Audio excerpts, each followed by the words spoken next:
Hi అండి. చాలా మంది బీట్రూట్ తినడానికి ఇష్టపడరు కదా, అందులో నేను ఒక దాన్ని కూడా. బీట్రూట్ తినడం వల్ల చాలా మంచిది కదా, డాక్టర్లు కూడా చెప్తుంటారు.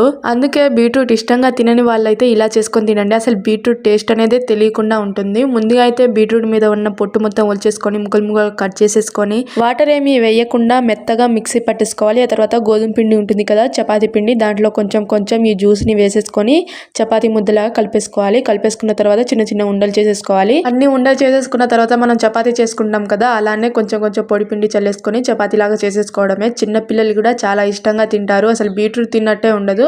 ఇలా చేసేసుకున్న తర్వాత ఇంకా మనం పెంక మీద వేసేసుకోవడమే. పెంక మీద వేసేసుకొని కొంచెం నెయ్యి అప్లై చేసేసుకొని కాల్చేసుకోవడమే. దీన్ని చపాతీలాగా రెండు పక్కల కొంచెం నెయ్యి వేసుకొని కాల్చేసుకోవడమే. అన్ని చపాతీలు ఇంకా ఇంతే ఇంకా చేయడం. అసలు మనం బీట్రూట్ తిన్నట్టే ఉండదు. అసలు టేస్ట్ అనేది ఏం తెలియకుండా ఉంటుంది. సేమ్ చపాతీ తిన్నట్టే ఉంటుంది. మీరు కూడా మీ ఇంట్లో ఈ బీట్రూట్ చపాతీని ట్రై చేయండి. ఎలా వచ్చింది